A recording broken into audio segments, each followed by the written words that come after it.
I had that motor built from Patriot Performance. I had that 496, right? So me and Tintos were talking, and it was like, he's like, you gonna run vintage air? So we got to talking about that, and we were tossing around some ideas on the firewall. And you know, Eric Washington, he's got the blue truck. He's doing a frame off. Yeah. Big E. Yeah. So he was like, hey, anyway, long story short, he gave me Matt's number. So this, we laugh about it because like when I called him, we were gonna do half the firewall, and then it became, well, shit. Why? If we're doing half the firewall, let's do the whole firewall. Well. And then Matt hit me up. He's like, hey man, why don't we just go ahead and delete the leaf catcher?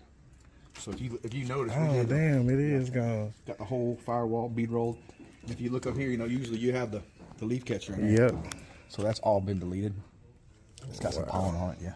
But I don't know anybody who's rocking that right now. Nah, so I this haven't gives it a seen cleaner that look. You either. know what I'm saying? So when you pop the hood, you won't see it when the hood's down, but when you pop it up, it just gives it that clean, smooth look all the way across the front. We're gonna run vintage air, hydro booster. So that's the car. I'm gonna let Matt tell you about the frame. The frame's insane. Look at this frame here. Yeah, it's going off. I think we're about to pull it apart and do powder next week for this week. Yeah, so we're just finalizing fit, and we're pretty well wrapped up with fabrication. We're just working on getting the loose ends on the body, clearance and on the body taken care of, so we can do a final fit of the body on the frame, and then we'll blow it apart, double check everything, and send it out for powder. Okay, check it out. We got the. So this whole back half was reworked. Yep. So you see a lot of guys, and I'm not knocking it, but they'll cut it in or they'll notch the frame and brace it, which is cool. But then you'll see a lot of guys who try to back half it, and then they box it out with metal. So it's more like a boxy look. All right. Which is cool too, but we got these, well, Matt got these pre-bent. So you measure your links, and there's a place out in California that'll actually bend your frame for you. So when you look through here, you know, almost like if you're looking through here, on some cars you'll see that box frame. But when you look through, it's gonna be a stock frame. Yeah. So the alternative to doing it the way that this is done is it would be mitering, same 2x4 box tubing. It would just be miter in it. Opposed to, you know, obviously more expense and more time involved in going through with this is a hydro bent, a mandrel bent rail. So, you know, going through the effort to give the dimensions of the factory rail. That one's bent to the factory specs. It's crazy right here. Wow. 10-inch lip. 10-inch. 10-inch lip. I was running 8-inch lips, and it was scrubbing. So Matt was like, man, why don't we have it apart? It's only 4 more bolts. So we ended up popping the Might as well. Huh? Yeah, we went from half a firewall into a full frame model. Yeah. But it's done right. Rather than just ordering a kit, you know, the cross member here, we've done this a couple of different ways on projects in the past, but we just fabbed up tabs to mount the rear suspension, and then made up this cross member, incorporated a drive shaft loop in there for safety. Okay. And then those can vary in size, or they can. Just depending on, you know, drive shaft, pinion angle, stuff like that. So if your drive shaft pops, it won't hit the ground. You know what I'm saying? Get crazy. It'll fall in there and just rattle around if you were to break it. There's some kits available for the frame stiffeners. We just kind of went outside the box and done our own thing and come up with this just to give the car a little more rigidness. And then following suit with that, you know, we just went ahead and fabbed up a custom cross member for the trans with intentions of doing exhaust. We went ahead and incorporated some exhaust loops in there, and full 3-inch stainless exhaust. They'll go all the way out the back. Yeah, over the rear end. This is impressive work. Cut the notch for. Where's it at? Yeah, so it'll be 1/2-inch fuel line feeding the motor, and it'll actually go through here and come out the back of the frame. so you won't see it. It'll be clean. It'll be clean up here and it'll pop up. Yeah. Yeah, and then for us, it's it's kind of A to B. As far as like suspension, we got upper and lower control arms and a sway bar, and we got to connect A to B together. Okay. And then at the same time, keeping structural integrity in mind, putting a little bit of fashion in it with it too, to make it look cosmetically appealing and keeping that structural integrity intact as well. So he's gonna set the body color is the caliper. So the whole frame will be red. You won't have the red calipers. Everything else will be chrome. And then of course, Patriot Performance. They got a 496. We're gonna spray it. 496. We're gonna spray it with a 200 shot of nitrous. It's gonna run. Yeah, figuring that out. Yeah, it's completely tore apart. It is torn all the way apart.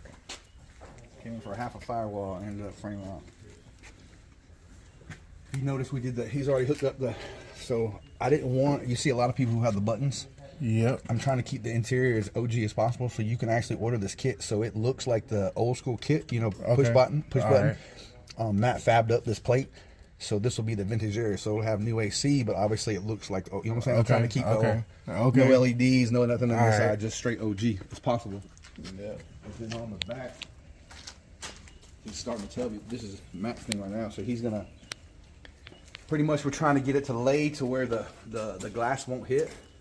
So if you see the marks, what'd you say, you're going to keep that inside? Yeah, so right now we're just trying to figure out, the best way to go about relocating those wheel tubs to, we know where we got to be, just doing it in the cleanest fashion to where you really won't notice how it's been done.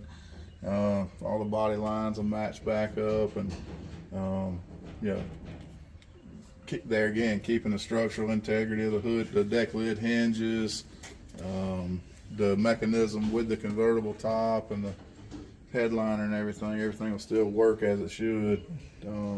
Being relocated in, the amount we're tubbing it. How far are you gonna tub it in? It'll be a total of 4 inches. Okay. When it's all said and done, it'll be 4 inches in. 1.5 inch clearance off the frame, 1.5 inch clearance off the skirt. So we'll have plenty of play on both sides. Because before with that 8-inch lip, I was right on the skirt. So it wasn't practical, you know what I'm saying? So we were gonna frame notch it, but then we're like, man. Yeah, it's too much to get those wheels under there. It really wasn't feasible to do it just notching, Okay. We actually had to physically bring that rail all the way in. And then I was like, well, shit, if we're gonna bring the rail in, let's get a Might bigger as lip, well. you know what I'm saying? Might as well. Yeah. Because you'll see, like this. Yeah, so like when you get the tubbing, or when you move that tire in, you have to cut all this out. Oh, okay. You know what I'm saying, to get in with it. So like you can notch the frame all you want to, but your tire's still gonna hit that. So if you got to hit that, you might as well go ahead and back half. To me, you might as well go ahead and back half it, and then you can get all the clearance you want. Because this is always going to be in your way, frame notch or not. That's still gonna be there. Yeah. So a lot of people are frame notching, I think, for the caliper reason. But if you're frame notching for clearance reason, if you're not getting off into this, I mean, you still limits it to your space. So yeah, since we were going to cut that, I was like, man, let's just go back half it. I think a lot of people cut that frame for caliper clearance. I believe that's it. Yeah.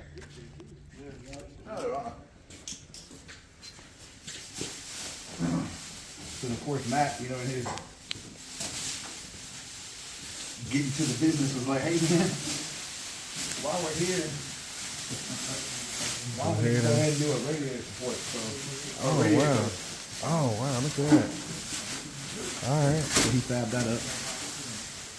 So obviously he's gonna paint the whole clip. The whole clip's gonna go black.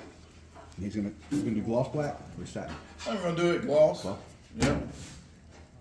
But if you look, I mean, it's not just. So if you look here, he's got the body line with the nose, and same as if you look at the firewall. The firewall goes with the exact same body lines as the. It's not just rolled. You know what I'm saying? Yeah. Yeah. And this linked, and you just send it off, and so they manually bend it for you. Super cool. Yeah, a lot of stuff goes into it, man. I'm seeing that. that's been the thing. Like Chris has had people wanting panels that see that and want one, and the thing about that's custom built for his car. Uh-huh. A lot of what we do is one of one. We do it per vehicle, and because who's to say your radiator is going to be right here? And he could probably make one, but then he's got to stand behind it. And if it looks crazy, then it's like, man, he did that. So he won't build. Matt's not going to build anything. He's not going to build for you for your car. Yeah, it has to be somewhat universal. Yeah. And it's a time-consuming process, and therefore it's a costly process. And if we do it, we want it to be right, and so we build it to spec per vehicle. So, how long you been building cars? We've been in this location for about 12 years. I've been in the business close to 20. Yeah, so that's me and my grandfather. That's a couple cars. Still have the white cars, a 55 Mercury Monterey. The black car is just one along the way, just a stepping stone along the way. Wow. Man, this is neat. This is different. It should be done first show, Whip Attic. Atlanta. Okay. That'll be the first show we go to it with. It's supposed to be, I think, middle of next month. June. It should be done. Oh, that's Street Whip show. Street Whip. Sorry. The Street Whip show. That'll be the first debut. Oh yeah, that'll be good debut. Good debut. Yeah, good debut. Oh yeah. There's gonna be a lot of bills out there. You know what I'm saying? Everybody who came down for the Ross show. Yeah, we're gonna be there. So you'll have some out of towners. Bag Talk. I want to see that 71. I think it's nasty. His boxing is nasty. Yeah. Let's see. You got Mr. 75 Caprice, Kill 'Em All. Yeah. That's gonna be a good They show. got Matt's some, gonna come. yeah. That'll be a good show. Because you'll have all your out of town hitters. You know what I'm saying? Yeah. Because they're already going to be down here. So The Florida boys will be here, what they don't. So yeah, that'll be a good show. Good debut. Good debut for sure. Man, As a shop, I'll tell you, you can definitely buy something cheaper than you can build it. That's a known fact.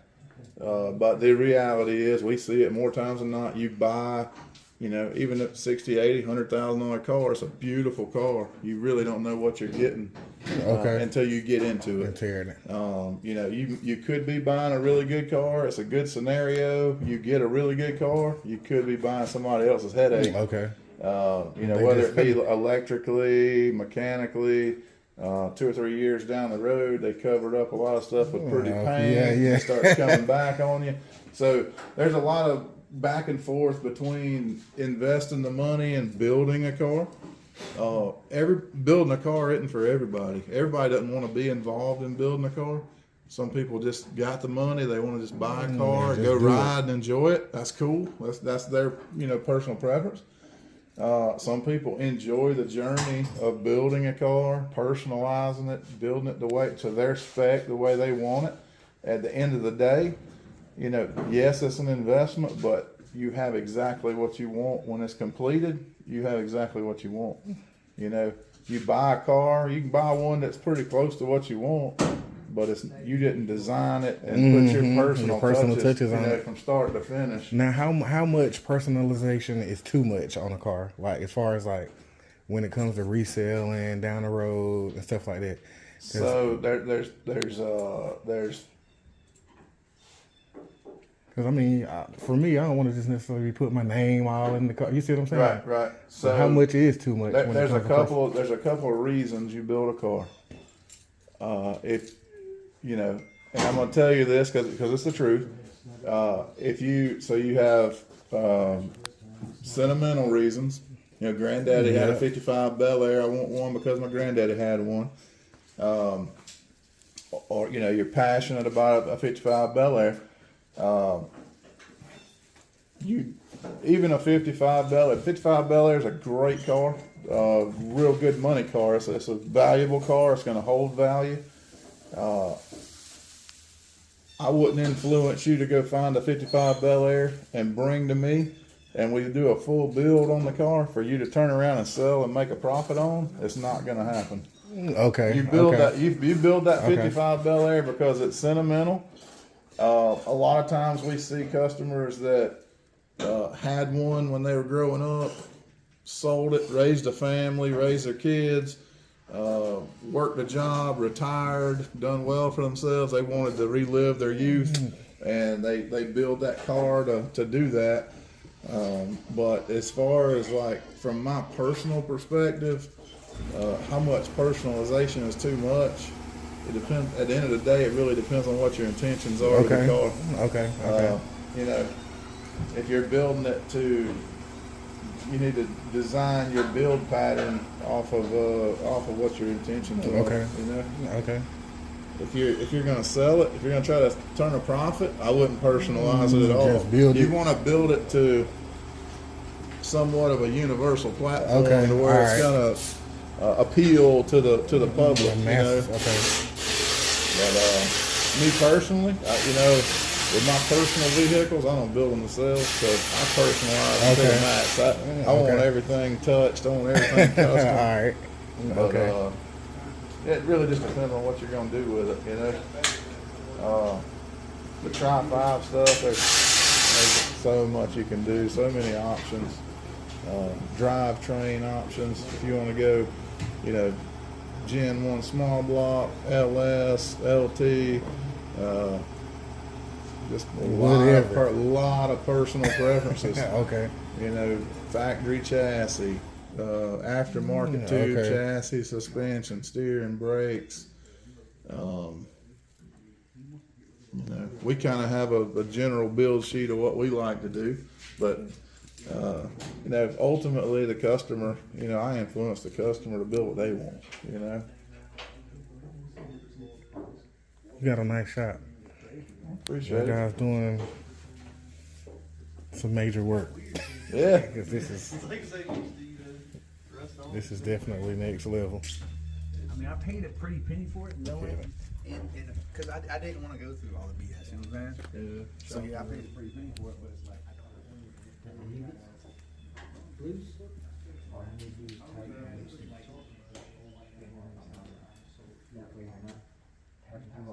The work that's being done to it. This for sound.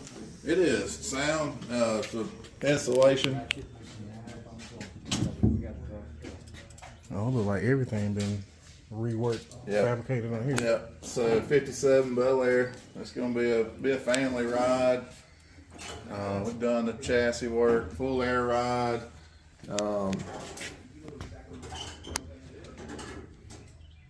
Full exhaust, running a 5.3 LS, 4L60. Got a fuel cell in the back. Of course, it's fully tubbed. Okay, how it's tub. We're actually gonna run factory bench seat front and back. Okay, all right. That's gonna look good. Yeah, so it's gonna have Man, I like that pretty it's a much hard an top, original look. It's just on air and sitting down. It's gonna have big wheels and too. Some nice meat under the hood, huh? yeah. Get down the road, of course, vintage air, Dakota digital gauges. Hinges. Yeah, got billet hood hinges, billet column. Oh yeah, it's the bag right here. Yeah. The bag. It's subtle. If I wouldn't have paid attention to it, I wouldn't have noticed it was even there. Yeah. It's not like a big bag. Yep. It'd be a fun car. So this just come out of paint. It's been a long process. When we do a car, we work every square inch of the car. See the lines, perfect. Yeah, and that's what Jeff and Andrew right now they're just taking their time, being tedious, aligning all the door gaps, and this whole car has been together and taken apart, and now this is final assembly.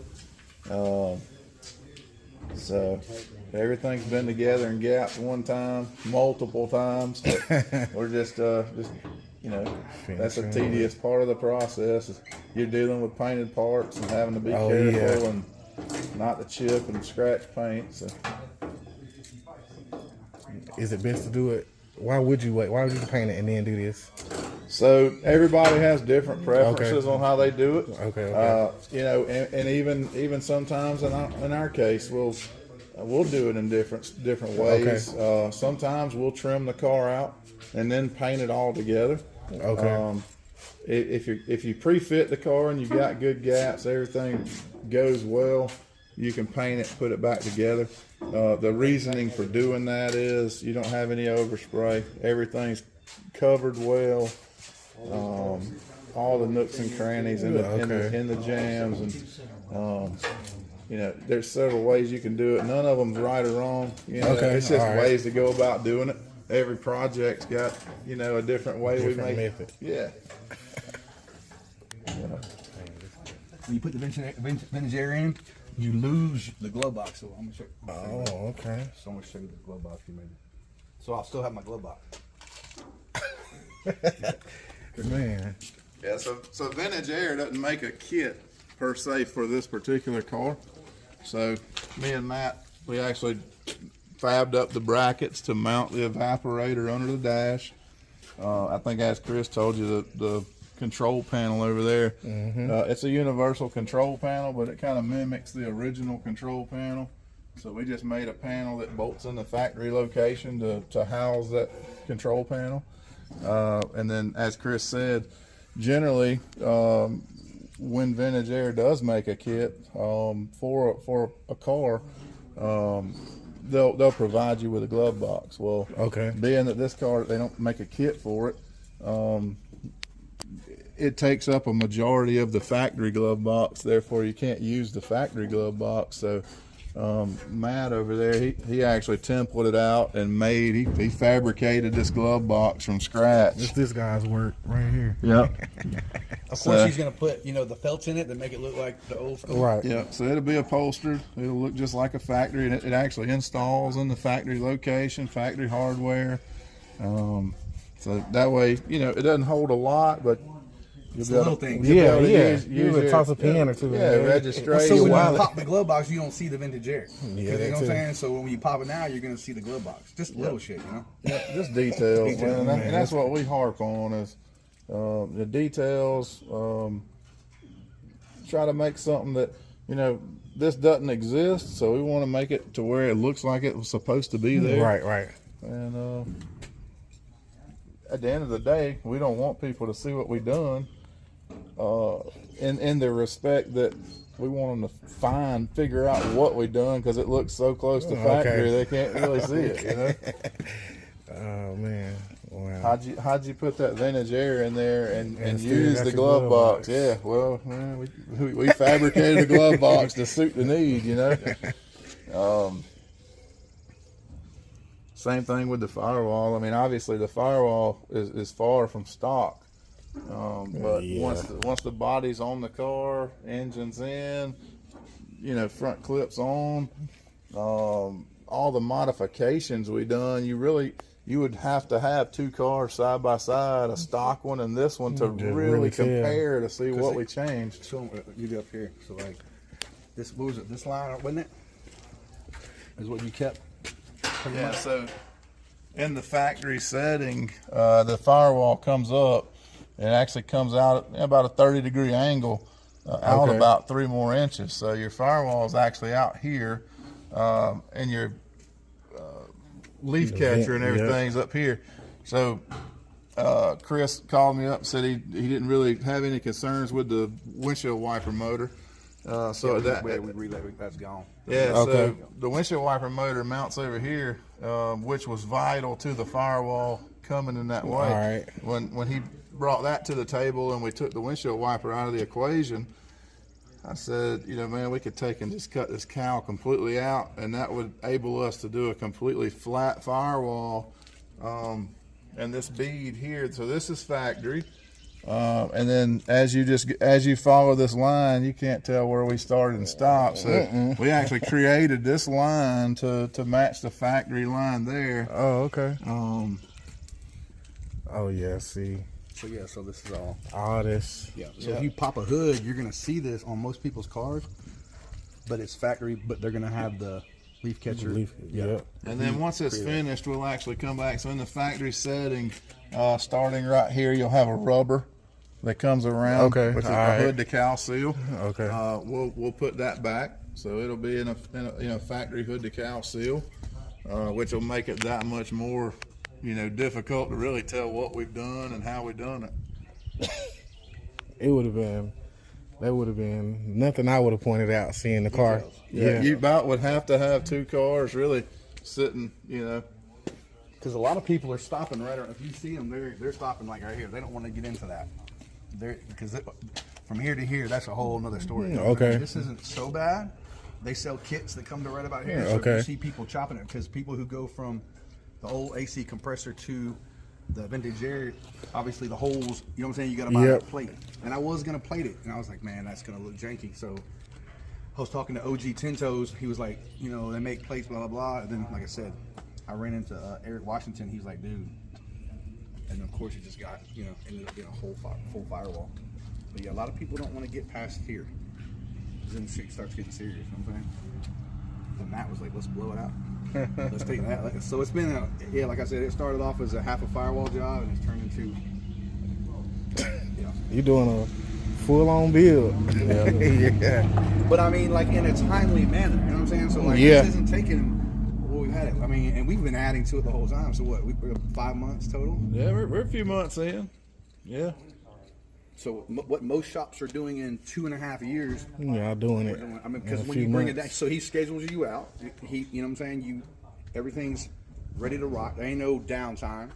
So when he starts on it, it's nonstop on this car. Okay, I got and you. he may pull out for a few days, but it's not going to go sit in the paint for Right. 2.5 weeks. Yeah. Painter's going to paint it. Fab guy's going to fab. So it's coming. I mean, for a full frame off build, it's for what the amount of work that's been put into it. I mean, time wise, like, you know what I'm saying? No complaints whatsoever. This came together quick. Yeah. And as much work has been done to it. It's crazy. Yeah. Just It's not just, yeah. It's gonna be a lot of stuff that nobody else has done yet. You know what I'm saying? Not just the back half of the tins, but the firewall.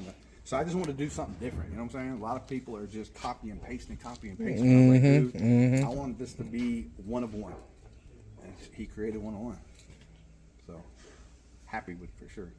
If you park it next to somebody else, nothing's gonna be the same. You know what I'm saying? That's kind of what I was going for.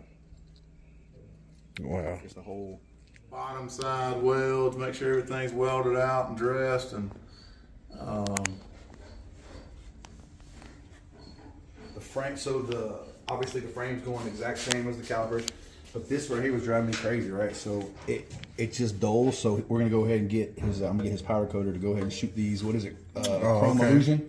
super chrome. Super chrome. So this back lip will actually be powder coated that way. Cause see how like it oxidizes. Yeah. Oh yeah. And you being a detail man, that shit drives me crazy. Yeah. So I'm gonna get him to while these are busted apart, I'm going to go ahead and get those sprayed powder coated where I never have to soap in water. You know what I'm saying? That's it. That's it. Man, I'm amazed. That 10 of the lip is retarded, man. Yeah, this is. Yeah. That's definitely one-on-one. And everybody, you got a lot of naysayers saying that we're not going to lay that top down. I'm saying Matt's going to lay the top down. I believe Matt laying that top down. Worst case scenario, we got to run gangster glass, but we're going to lay that top down. Yeah, don't, one way or the other, it's going to happen. We may have to back up and punt and go a different avenue with the top, but we've got a game plan one way or the other. We didn't come this far to come this far, you know what I'm saying? Yeah. We've already drew up a conclusion on what to do. If it doesn't work as is, we've got a backup plan to make it work. We talked to Terry over at, what's his name in the shop? He's over in the convertible guy. Terry. Yeah, the top guy. Top guy. Oh, I know. Yeah. So we've already talked to him about it. Yeah. So we definitely got a game plan on it. Just see where we go when we get there.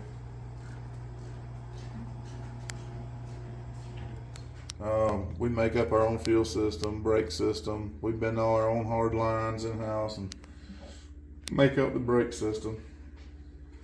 Yeah. And it'll be Hydro Boost. So we'll be plumbing all that in. So he doesn't buy the kits. When he sends me the Summit, we just get the whole spools of like you seen this right here. Okay. So you just make it. Oh yeah, he's making it. So I'll be flat like that.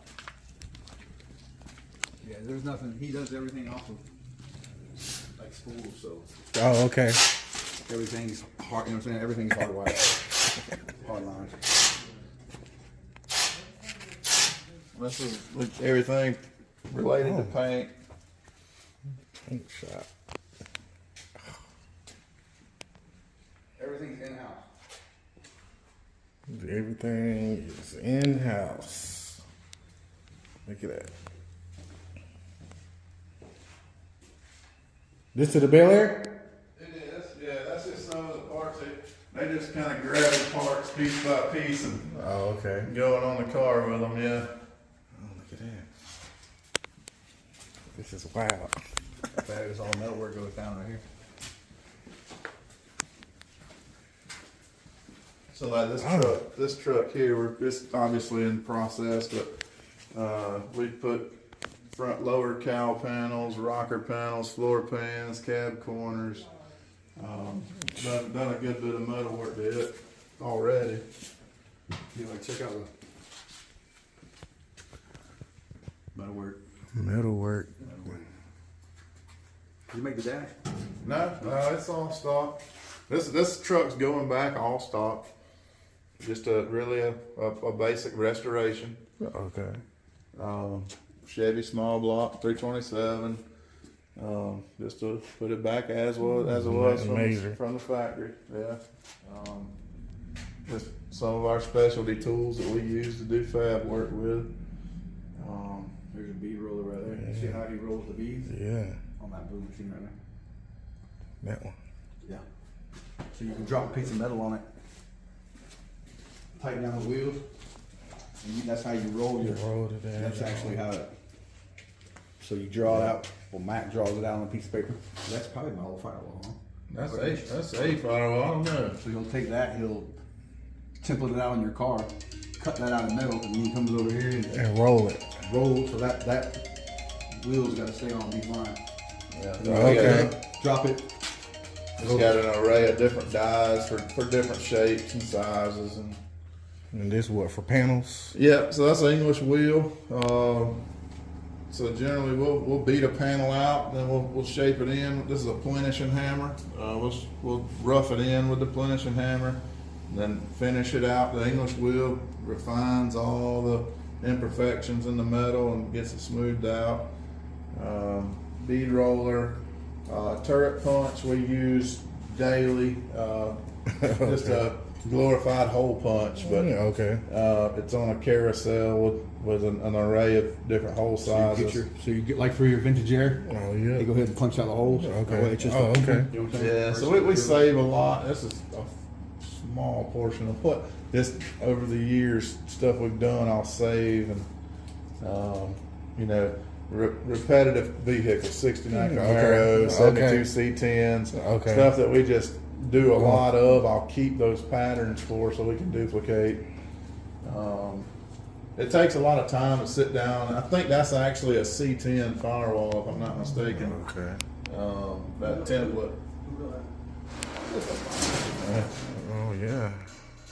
Real louvers, too. Real losers, man. Go ahead. The right project, he fabbed up that jig there to bolt the rear axle to. Okay. So while as the car sits right now on the jig table, it's at ride height. Okay. All right. It's at ride height, and so we fabbed up that jig to, before we removed the wheels, we made that fixture to bolt into place to maintain the wheelbase, track width, pinion angle, all that, to keep Okay. that stationary. Okay. All right. While we fabbed up the bracketry for the control arms and You got sway the bar. offset tool? Yeah. Wait till you see this thing. So most people like, I need my wheels before I can do my framework. So a lot of people order their wheels before they can do anything. Well, Max made this thing, right? So it's a device. You hook it on. It gives you the offset, the height, and the width of the tire. So he doesn't even need your rims. He just you tell him the offset, and then he calibrates it that way. So that being the offset, crazy, right? That's what offset. Oh man, correct? that's crazy. Well, this will be your back spacing. Back spacing. And then you can Meaning do the back part of the wheel, Yep. obviously. Yeah, and you can do your width, and then you can also do your diameter. So this is actually, let's see, that's 22.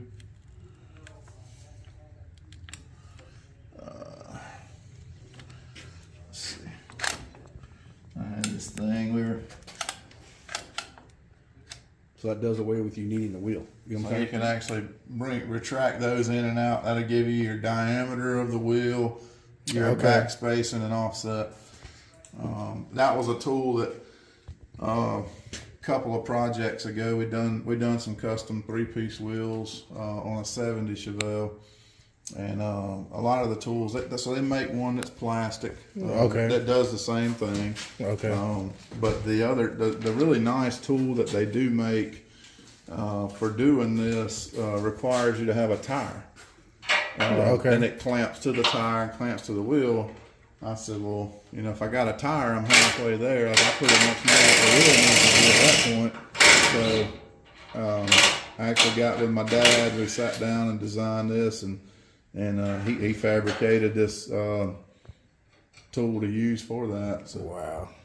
So we brought the wheels down just to make positive sure, but he already laid it out. yeah, we done So it everything was without already- the wheels. And Chris had bolted the wheels together and brought them to me just to physically see it in person. But you knew it And then was. we're gonna do an actual hard fit on the car, you know. But so the body mounts here, these are in the factory location. We made these mounts, and then these are, you know, that much further out to compensate for the frame rail being in. In the factory setting, the body mount's in the center of the frame right there. So center to center, that's 4 inches out. This rail's 4 inches in, therefore those tabs had to come out to mount to the body, and they'll accept the factory body mounts and bolt in. And then once we get the body set on, we'll finalize the exhaust, how it comes out of the body, and then we'll tab, you know, off the frame to mount the exhaust, and then we even dovetailed the chassis here. This is factory. That's a factory incline there. The quarter panel actually rises up in the back.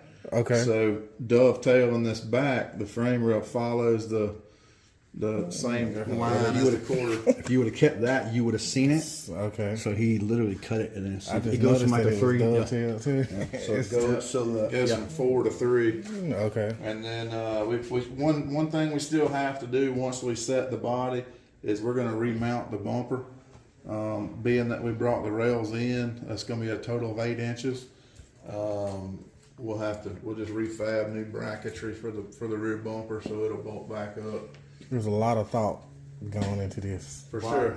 Yeah, it's definitely a lot of thought going into this build. But this right here is a game changer.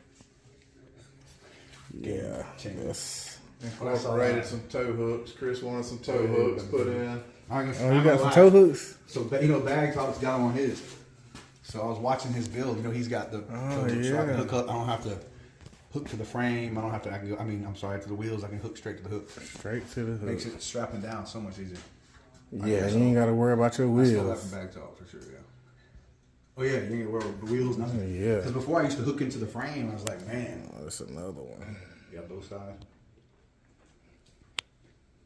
Man, yeah, it's just a lot of thought. A lot of thought, man. Once it comes back from powder coat, we'll do final assembly on the rear axle. You know, reset the engine, transmission, exhaust system, fully assemble the rear axle, install it, and It's gonna be ready to go. we'll have 100% rolling chassis, and then we'll set the body back on it. We're gonna shoot the bottom of the car. There's a lot of people doing that gloss black, but like I said, I'm gonna go with it's like That a, red. Yeah. Well, what was it? What's it So called? on the underside of the car, a lot of times, you know, depending on the project, We do various things, but on a large majority of them, I use an epoxy bed liner, and we'll strip and clean the bottom side of the car, and it's called US. The name of the company is USC. It's Defender Pro. It's an epoxy bed liner, and Boy, it's durable. You know what I'm saying? yeah, it gives you a little bit of sound control and then durability. You know, rock chips, corrosion, the epoxy aspect of it. You know, guards you from corrosion, and it looks good. It's a good uniform finish. Right here, so he'll actually run a straight one back and hook up here, so you can disconnect. It'll just be one line straight to the back. Oh, okay, So all right. Yeah, see how it's already mounted on there? Yep. So he'll hardwire the brake line out back. And then we'll do the same with fuel. So the fuel. This is the fuel filter. I mounted it there. One, everything's low for body clearance because the body actually sits down in some. Okay. And then this bar here will protect the filter. And then we'll have 1/2 inch hard fuel line coming back. Going to a bulkhead in the back, and then a braided stainless line to the tank. Same for the front. We'll go up to a bulkhead in the front, and then braided stainless to the fuel pump. Everything's gonna be braided on it. Everything, all the lines, like a black braided or something. Good old QA1s. QA1, yeah. Look, this was my first frame notch ever. Right? Look, see this right here. The first frame notch. So yeah, you see a lot of people splitting this rail. You know what I'm saying? Okay. That's what most people are doing. But we just eliminated the rail completely. But yeah, a lot of guys, that's your first frame notch. That's the clear, like an 8-inch lip. And then you'll see guys split the rail. So you'll see just that one little thing, and then they do the braces across. Which isn't bad, but yeah. We went ahead and just got all new rails. That makes most sense anyway. I mean, it just looks cleaner. You know what I'm Yeah. saying? So when you look through there, it still looks factory. You don't see that box frame.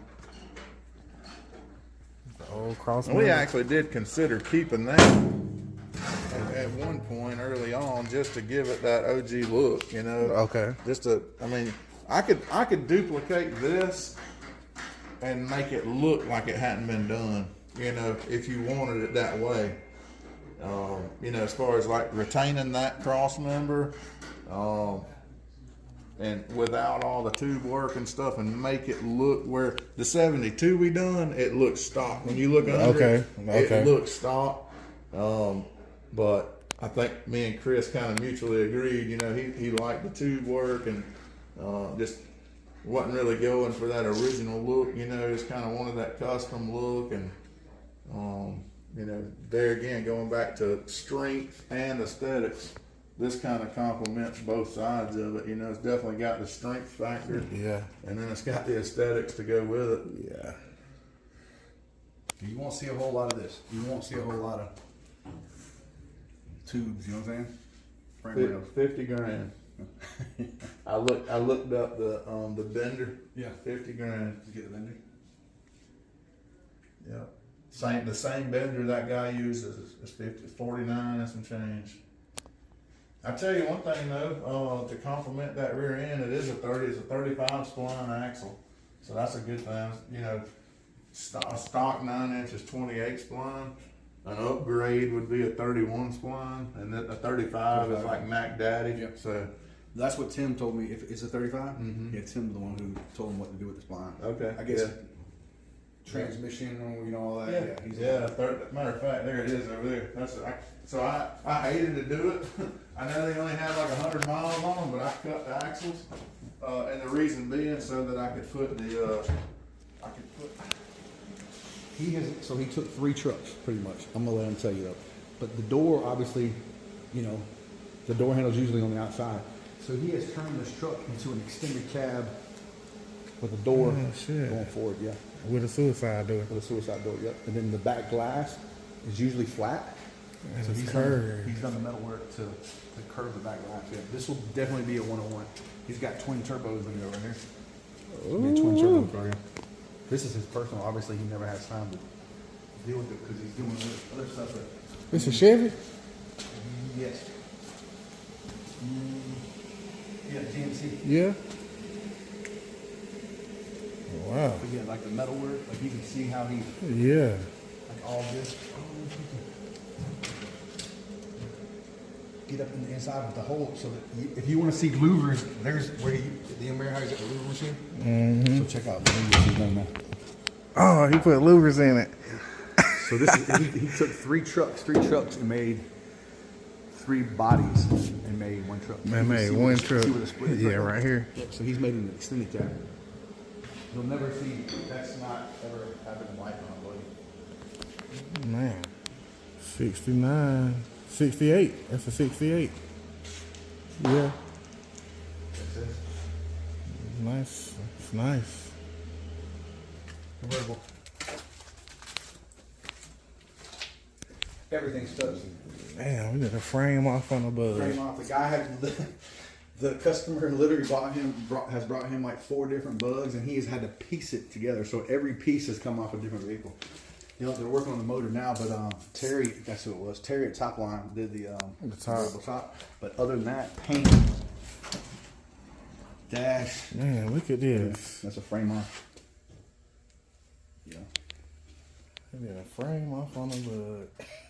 He's doing another frame off right here. That's his personal car right there. The one you saw On the poster board. That's a sentimental car there.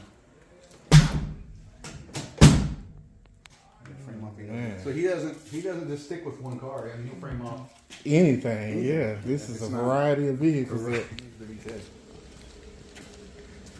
Something's never gonna get done now.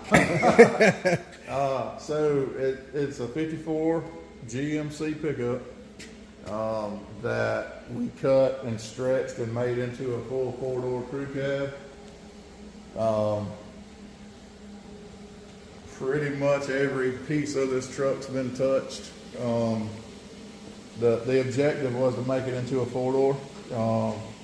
So we done that, and then so we done a full sliding canvas rag top in Okay. the top. We grafted a 56 Ford big back glass in it. So it's Okay. a big wraparound back glass. That's the back glass from a 56. 56 Ford, yeah. Ford. It's a mess right now, but it's all 2020 Tahoe, bucket seats in the front, bench seat in the rear. Suicide doors. Look at these doors. Look at that. You took what? You took 3 cabs to make one? What was it? Yeah, so around the shop there's multiple cabs. We just grafted, took several cabs to make it up. Extended cab. Being the family ride with the babies in the back, I put out of the same 2020 Tahoe, we incorporated the rear heating and air system out of the Tahoe into the truck. So it's got rear heating and air. Drivetrain wise, it's a Gen 4 6.2 LS. Okay. Twin turbo. Okay. And we did a rear remote mount turbo setup. So following suit with that, going back to it being a family ride, it's got a full cage. Keep everybody safe. Dang. The cage is all Frenched into the body, so the body's recessed in the corners for the cage to be. Oh, okay. I it see sits that now. inside All the right. body. I see that. It's a slow road work in cage. progress. It's a personal ride, so it's not something that we work on, on a daily basis. But it should hit the street hopefully later this year. It's definitely gonna be a showstopper. It's different.